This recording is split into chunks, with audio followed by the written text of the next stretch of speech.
10వ తరగతిలో ప్రతిభ చూపిన 10 మంది విద్యార్థులను ఎన్టీఆర్ జిల్లా కలెక్టర్ లక్ష్మీషా సన్మానించారు. ప్రభుత్వ పాఠశాలలో 100 రోజుల కార్యాచరణ ప్రణాళికలను పటిష్టంగా అమలు చేయడంతో మంచి ఫలితాలు వచ్చాయని అన్నారు. గరిష్టంగా 595 మార్కులు రాగా 31 విద్యార్థులకు 580, అంతకంటే ఎక్కువ మార్కులు సాధించారని అన్నారు. 376 మంది విద్యార్థులకు 550కు పైగా మార్కులు వచ్చాయన్నారు. జిల్లా పరిధిలో 1557 మంది విద్యార్థులకు 500కు పైబడి మార్కులు సాధించడం అభినందనీయమని అన్నారు.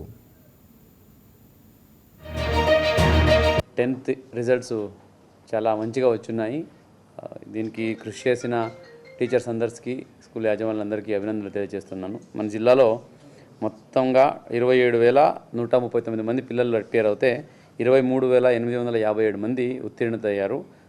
రిజల్ట్ 87.91%, అంటే 88% పాస్ పర్సెంటేజ్ వచ్చింది. దీంట్లో మనం చూసుకుంటే 500 మార్క్ కన్నా ఎక్కువ తీసిన వాళ్ళు 1557 మంది ఉన్నారు.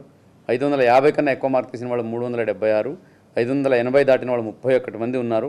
590 కూడా దాటిన వాళ్ళు మన జిల్లాలో 3 మంది ఉన్నారు. సో ప్రతి ఒక్కరికి హృదయపూర్వక అభినందనలు తెలియజేస్తున్నాను.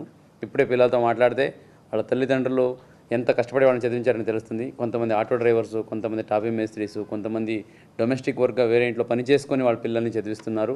సో వాళ్ళని అంత కష్టంలో చదివించినా కూడా వాళ్ళు ఎంత చక్కగా చదివి ఈరోజు పిల్లలు వాళ్ళ తల్లిదండ్రులకి, మన జిల్లాకి మంచి పేరు తీసుకువచ్చారు. వీళ్ళకి మంచిగా చదివించడానికి తోడ్పడిన ప్రతి స్కూల్స్కి, ఆ స్కూల్ టీచర్స్కి, హెచ్ఎంస్కి ఈ సందర్భంగా హృదయపూర్వక అభినందనలు తెలియజేస్తున్నాను. గవర్నమెంట్ ఆఫ్ ఆంధ్రప్రదేశ్ నుంచి ప్రవేశపెట్టిన 100 days యాక్షన్ ప్లాన్ అయితే ఉందో అది మంచి ఫలితాన్ని ఇచ్చిందని ఈ సందర్భంగా భావిస్తున్నాము. 100 days యాక్షన్ ప్లాన్లో చాలా సిస్టమేటిక్గా ప్రతి సబ్జెక్ట్ని ప్రతిరోజు వాళ్ళకి ఎగ్జామ్ లాగా పెట్టి ఎక్కడెక్కడైతే వీక్ ఉంటారో దాన్ని స్ట్రెంథన్ చేయడానికి చాలా పకడ్బందీగా యాక్షన్ తీసుకోవడం జరిగింది. దాంట్లో భాగంగా ఈరోజు ఫలితాలు కనిపించాయి. దీంట్లో పిల్లల్ని చూస్తుంటే ఎంతో ఉత్సాహంగా వాళ్ళ ఫ్యూచర్ ప్లానింగ్ ఎంత చక్కగా చేసుకుంటున్నారు. కొంతమంది ఐఐటీకి వెళ్ళాలనుకుంటున్నారు, కొంతమంది ఐఏఎస్ చదవాలనుకుంటున్నారు, కొంతమంది ఇంజనీర్, డాక్టర్స్ అవ్వాలనుకుంటున్నారు. ఇది మంచి పరిణామము. సొసైటీ బాగుండాలంటే ఎడ్యుకేషన్ సిస్టమ్ బాగుండాలి. సో ఈ పిల్లల్ని మంచిగా ఎడ్యుకేట్ చేస్తే అదే మన సమాజానికి మంచి వనరులు అని ఈ సందర్భంగా భావిస్తూ మన జిల్లాలో మంచిగా అందరూ పాస్ అయ్యి, ఎవరైతే మంచి మార్క్స్లు తెచ్చుకొని పాస్ అయ్యి వాళ్ళ తల్లిదండ్రులకి, వాళ్ళ స్కూల్కి మంచి పేరు తీసుకొచ్చారో వాళ్ళందరికీ హృదయపూర్వక అభినందిస్తున్నాను. అలాగే ఈ సందర్భంగా ఎవరైతే పిల్లలు కొన్ని మార్క్స్ వల్ల ఇప్పుడు ఫెయిల్ అయిపోయినట్టు వచ్చిందో, నాకు 89% రిజల్ట్స్ వచ్చింది.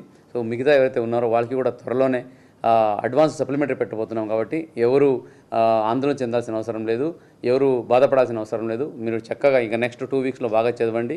మంచి అడిషనల్ క్లాసెస్ కూడా పెట్టడం జరుగుతుంది. చదివేసి మన జిల్లాని 100% రిజల్ట్స్గా నిలబెట్టాలని ప్రతి ఒక్కరిని విజ్ఞప్తి చేస్తున్నాను.